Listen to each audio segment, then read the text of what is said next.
जय श्री कृष्णा। कैसे हैं आप लोग फ्रेंड्स? आज की चर्चा जो होने वाली है बेहद ही महत्वपूर्ण होने वाली है। आज हम चर्चा करने वाले हैं गुरु और बुध के एकादश योग की, जो कि आपके ब्रह्मांड में 5 मई को निर्मित होने जा रहा है। आपने बहुत सारे योगों के बारे में सुना होगा कि बहुत सारे योग ऐसे बनते हैं ग्रहों के मध्य में जो आपके लिए शुभताकारी होते हैं, और बहुत से योग ऐसे बनते हैं जो आपके लिए अशुभ फलकारी होते हैं। तो देखिए, जीवन में ये एकादश योग बिल्कुल नवम पंचम राजयोग की तरीके से होता है, जो शत्रु ग्रहों को भी एक दूसरे के लिए शुभ बना देता है। शत्रु ग्रहों को भी सकारात्मकता पूर्ण प्रभाव देने के लिए बाध्य कर देता है। तो यह योग जो बनेगा वह गुरु और बुध के मध्य बनेगा। बुध देव जो आपके जीवन में फाइनेंस के, बैंकिंग के या फिर टेक्निकल चीज़ों के कारक होते हैं। अगर बुध की बात करें तो बुध देखिए बुद्धि के कारक होते हैं, कम्युनिकेशन के कारक होते हैं, कमोडिटी के कारक होते हैं, लिक्विडिटी के कारक होते हैं, ग्रीनरी के कारक होते हैं, टेक्निकल चीज़ों के कारक होते हैं, बैंकिंग के कारक होते हैं, फाइनेंस के कारक होते हैं, बहन बुआ बेटी के कारक होते हैं। साथ ही साथ आपके जीवन में नीति न्याय के कारक होते हैं। ऐसे बुधदेव अब गुरु के साथ, हालांकि देखिए ये 7 तारीख को अपना राशि परिवर्तन भी करने जा रहे हैं, लेकिन क्या है, ये गुरु के साथ एकादश योग निर्मित करने जा रहे हैं। देखिए, राशि परिवर्तन करके ये 7 तारीख को आ जाएंगे मेष राशि में, किंतु उससे पहले ये एकादश योग, देखिए जब भी इस प्रकार के कोई योग बनते हैं तो ये वो समय होता है जब आपको किसी कार्य के रिजल्ट की प्रतीक्षा हो, और वो रिजल्ट आपको प्राप्त होना हो, या किन्हीं कार्यों को करने में आप काफ़ी प्रयास कर रहे थे और वो प्रयास अभी तक आपके सिद्ध नहीं हुए थे, उस प्रयास का आपको सकारात्मक परिणाम इस दौरान प्राप्त हो। ये वो क्षण होते हैं। तो देखिए, यदि आपके लग्न में 4 नंबर बना हुआ है तो ये राशिफल आपके लिए है। यदि कुंडली में कहीं भी चंद्रमा के साथ 4 नंबर बना हुआ है तो ये राशिफल आपके लिए। कुंडली ना होने की स्थिति में आप इसे नाम राशि से भी देख सकते हैं। यदि अभी तक आपने अपने इस चैनल को सब्सक्राइब नहीं किया है तो प्लीज़ सब्सक्राइब कर लीजिए, वीडियो को लाइक कर दीजिए, चैनल को शेयर कर दीजिए। इससे होगा क्या कि हमारे आने वाले हर वीडियो की नोटिफिकेशन मिल सकेगी आपको सबसे पहले। एक प्यार से कमेंट करना बिल्कुल ना भूलें। कमेंट से हमें बहुत मोटिवेशन मिलता है, हौसला मिलता है, और ये पता चलता है कि आप और क्या जानना चाहते हैं। तो देखिए, वर्तमान समय में गुरु जो हैं वो बैठे हुए हैं आपके लाभ भाव में, और बुध देव जो बैठे हुए हैं वो आपके मीन राशि यानी भाग्य भाव में, और ये आपके द्वादश और पराक्रम भाव के कारक होते हैं। तो देखिए, गुरु के साथ एक तो लाभ संबंध इनका बना हुआ है, दूसरे ये 5 मई को एकादश योग का निर्माण करने जा रहे हैं। एकादश योग ग्रहों को शुभता प्रदान करने के लिए, ग्रहों को त्वरित प्रभाव प्रदान करने के लिए बाध्य करता है। तो ऐसी स्थिति में बुध देव, देखिए बुध के पास हालांकि एक ही दृष्टि है, लेकिन शनि और राहु के माध्यम से, क्योंकि इनके साथ ही युति कर रहे हैं, इनके पास इस समय 5-5 दृष्टियां कही जा सकती हैं। तो यानी कि 6 भावों को प्रभावित करते हुए देखे जाएंगे आपके। तो यहाँ पर गुरु के साथ शुभता पूर्ण इनका जो ये एकादश योग निर्मित होने जा रहा है, क्योंकि एकादश योग जो होता है वो जब दो ग्रह एक दूसरे से 60 अंश के समकक्ष पर आ जाते हैं तब एक दूसरे के लिए निर्मित करते हैं। अब यहाँ पर गुरु की सकारात्मकता की बात करें तो गुरु की सकारात्मकता के बारे में देखिए, सर्वविदित है कि जीवन के आरंभ से लेकर अंत तक हर स्थान पर, चाहे वो शिक्षा की बात करें, चाहे ज्ञान वैराग्य की बात करें, या फिर विवाह की बात करें, कैरियर की बात करें, नौकरी की बात करें, व्यापार की बात करें, व्यापार वृद्धि की बात करें, प्रमोशन दर प्रमोशन की बात करें, धन में वृद्धि की बात करें, धन के स्थायित्व की बात करें, जीवन में शांति की बात करें, संतान की बात करें, या फिर वृद्धावस्था में बच्चों की तरफ से मिलने वाले सम्मान की बात करें, हर चीज़ में गुरु की सकारात्मकता बहुत आवश्यक होती है।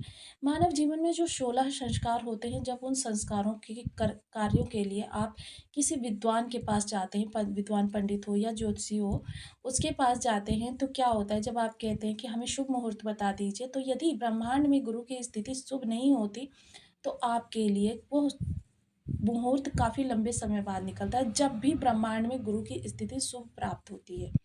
तो देखिए, गुरु का जो कार्य है या कारकत्व है, जो स्थान है, वो हमारे जीवन में सर्वोपरि माना जाता है, और वैसे भी आपके लिए भी सबसे सर्वोपरि है, क्योंकि आपके सबसे योग कारक प्लेनेट जो माने जाते हैं वो गुरुदेव ही हैं। तो देखिए, गुरु इस समय लाभ भाव में बैठे हुए और बुध यहाँ पर भाग्य भाव में बैठे हुए। सबसे पहले भाग्य में, भाग्य का इसमें आपको साथ मिलता हुआ दिखाई देगा। क्योंकि देखिए हालाँकि बुध जो है मीन राशि में नीच के हो जाते हैं, लेकिन क्या है कि शुक्र ने इनका नीच भंग किया हुआ है। शुक्र ने इनका नीच भंग किया हुआ है, तो ये उच्च के प्रभाव दे रहे हैं। अब इनकी जो तृतीय दृष्टि जाएगी, वो लाभ पर जाएगी। तो देखिए लाभ के स्वामी की लाभ पर दृष्टि, यानी कि आपके फाइनेंस संबंधी जो भी समस्या आ रही थी, उन समस्याओं का अब आपको निवारण प्राप्त होता हुआ देखा जाएगा। यानी कि आपके कर्म में विशेष कोई बदलाव हो सकता है, क्योंकि इस समय सभी ग्रहों की जो स्थिति बन रही है, वो आपके कर्म में बड़े परिवर्तन को दिखा रही है। चाहे सूर्य की बात करें या मंगल की बात करें या फिर आपके किसी भी ग्रह की बात करें, तो इस समय आपके जो लाभ, क्योंकि लाभ का भी जो सीधा संबंध होता है वो कर्म से ही होता है। जब कर्म में परिवर्तन होगा तभी तो लाभ में कभी या ऊपर नीचे कुछ होगा। तो ये सारी चीज़ें थोड़ी सी लॉजिक की होती हैं। तो देखिए लाभ में वृद्धि होगी, सोशल सपोर्ट आपका अच्छा होगा, सम्मान आपको प्राप्त हो सकता है। सम्मान प्राप्त होने का मतलब देखिए बहुत से लोग ऐसे निकाल लेते हैं कि जैसे वो शाल उठाकर सम्मान दिल देना, या सम्मान आपका सोशल जहाँ भी आप बैठते उठते हैं वहाँ आपके द्वारा कुछ ऐसी बातें हो सकती हैं ज्ञानपूर्ण, या कुछ को आप कुछ ऐसा आइडिया दे सकते हैं जिसकी वजह से उनकी नज़रों में आपकी जो इज्जत है और ज़्यादा बढ़ सकती है। इसके अतिरिक्त अगर बात करें बड़े भाई-बहनों के जीवन में किसी प्रकार की समस्या बनी हुई थी, उसका निवारण होगा और बड़े भाई-बहन इस दौरान काफ़ी प्रसन्नचित्त सहयोगी होने वाले हैं, आप उनकी मदद ले सकते हैं। अब राहु के माध्यम से पंचम दृष्टि आपकी लग्न को देखेगी, तो लग्न देखिए बेहद इस समय आप धन के प्रति जागरूक रहेंगे, जिज्ञासु रहेंगे। इस समय धन का संचयन करने के लिए आप बहुत ज़्यादा आतुर रहेंगे, क्योंकि आपने पिछले समय ठैया जो देखी है, उसके प्रभाव से आपके धन के प्रति जो है एक कहते हैं ना कि अलग प्रकार का ही आपके अंदर धन के प्रति रवैया हो गया है कि बस जो धन आया उसको पकड़ कर रख लो। हालाँकि आप बहुत चंचल भी होते हैं। अब यहाँ से देखिए सप्तम दृष्टि, क्योंकि सप्तम दृष्टि प्रत्येक ग्रह के पास होती है, सप्तम दृष्टि पराक्रम भाव पर जाएगी, तो मेजर डिसीजन लेने के लिए, निर्णय लेने के लिए, लोगों के मध्य अपनी बात रखने के लिए, जो भी आप कार्य कारोबार कर रहे हैं, व्यापार कर रहे हैं, उससे संबंधित जो महत्वपूर्ण निर्णय लेना है उसके लिए ये उपयुक्त समय है। या इस समय आप बहुत से कार्यों के लिए प्रयास कर रहे होंगे और उन कार्यों में आपको सकारात्मकता नहीं देखने में आ रही होगी, तो अब सकारात्मकता के लिए आप तैयार हो जाइए। छोटे भाई-बहनों की टेक्निकल संबंधी समस्या, पारिवारिक समस्या, प्रोफ़ेशनल समस्या, किसी भी प्रकार की समस्या थी उसका निराकरण होगा। वहीं अगर बात करें नवम दृष्टि की, तो नवम दृष्टि जाएगी सीधे संतान भाव पर, जो शेयर मार्केट से जुड़े हुए लोगों के लिए, क्योंकि फाइनेंस के कारक होते हैं, बैंकिंग के कारक होते हैं, तो शेयर मार्केट से जुड़े हुए लोगों के लिए बहुत ज़बरदस्त समय रहने वाला है। स्टूडेंट्स वर्ग के लिए बहुत ज़बरदस्त समय रहने वाला है। लेकिन शेयर मार्केट में देखिए इन्वेस्टमेंट करें तो लॉन्ग टर्म इन्वेस्टमेंट करें। लेकिन उससे भी पहले आपसे आग्रह रहेगा कि अगर अभी तक आपने अपनी कुंडली का एनालिसिस नहीं करवाया, तो एक बार पहले कुंडली का एनालिसिस अवश्य करवा लें। क्योंकि कुंडली मेन वो होती है, डीएनए आपका होता है। जब आप अपना डीएनए स्वयं चेक कर लेंगे, तब फिर आपके लिए संभावना की कोई गुंजाइश नहीं रह जाएगी। आप वहीं अगर बात करें दसम दृष्टि की, तो जाएगी आपके षष्ठ भाव पर। तो देखिए जो लोग भी किसी कॉम्पिटिशन में बैठ रहे हैं, और हालाँकि देखिए मेरा तो यही मानना रहता है कि प्रत्येक मनुष्य के जीवन में आरंभ से लेकर अंत तक हर समय किसी न किसी प्रकार की कॉम्पिटिशन चलती रहती है।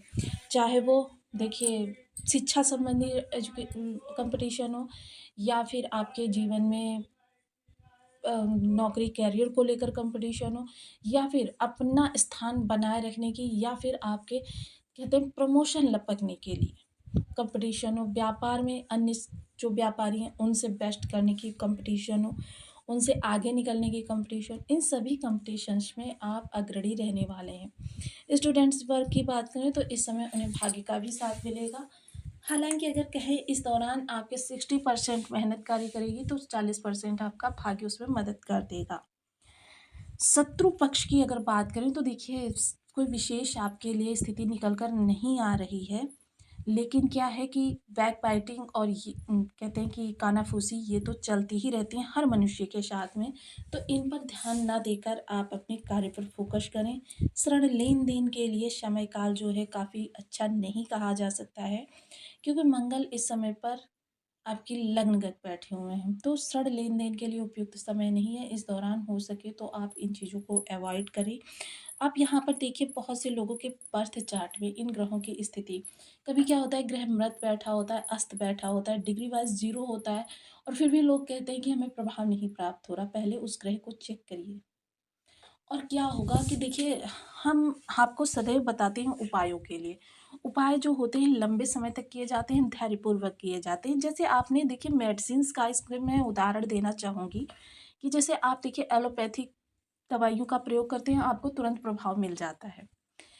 वहीं आयुर्वेदिक दवाइयों का जब प्रयोग करते हैं आप, तो लंबे समय बाद इसका प्रभाव मिलता है और ये लेकिन आपको दीर्घकालिक प्रभाव मिलता है। क्योंकि जो आयुर्वेदिक दवाई होती है, ये मर्ज़ की जड़ पर जाती है। लेकिन इसका सेवन जो होता है, ये लंबे समय तक किया जाता है। जड़ी-बूटियों वाला उपचार, इसका सेवन लंबे समय तक किया जाता है। सेम ऐसा ही हमारा ज्योतिष है। ज्योतिष के लिए कभी अभी तक कोई एलोपैथिक दवाई नहीं बनी है, तो इसके लिए देखिए आपको धैर्य का साथ रखते हुए उपायों को करना पड़ेगा। जो भी ग्रह आपके लिए विषम अवस्था में हो या विषम प्रभाव दे रहा हो, उसके लिए आपको प्रयास करते रहने चाहिए। जब आप प्रयास करते रहेंगे तो क्या होगा कि अभी बेशक आपकी स्थितियाँ विषम है, लेकिन भविष्य में एक संभावना रहेगी आपकी कि जब हमारा ग्रह शुभ हो जाएगा तब हमारे लिए अच्छा होना प्रारंभ हो जाएगा। और ये मैंने अनुभव किया है कि आपके ग्रह की विषमता के अनुसार 1 वर्ष के अंदर बहुत से लोगों को 3 माह में ही इसके प्रभाव मिलने प्रारंभ हो जाते हैं। 1 वर्ष के अंदर आपको प्रभाव मिलने प्रारंभ हो जाते हैं, उसके उपरांत ग्रह सदैव आपके लिए शुभ ही प्रभाव देता रहता है। तो देखिए ओम परम बृहस्पति नमः गुरुदेव के लिए, ओम बूम बुद्धाय नमः बुद्धदेव के लिए। इन बीज मंत्रों का आप 1 माला, 2 माला, 5 माला, 7 माला, 11 माला का जप नियमित अपनी सुविधानुसार करना प्रारंभ करें। केसर का तिलक मस्तक, कंठ, जिह्वा पर लगाएं। बुध देव के लिए कबूतरों को दाना खिलाएं। हरी मूंग का खिला सकते हैं तो बहुत ही उत्तम रहेगा। हरी सब्जियों को धर्म स्थान पर दान करें। हरे रंग की चीज़ें बहन बुआ बेटी को दें। बहन बुआ बेटी को समय समय पर बुधवार के दिन गिफ्ट देते रहें। किन्नर समाज को भी आप उपहार दे सकते हैं। हरे रंग का उपहार दें, बुधवार को दें, या फिर आप उपहार नहीं तो आप कुछ खिला पिला ही दें।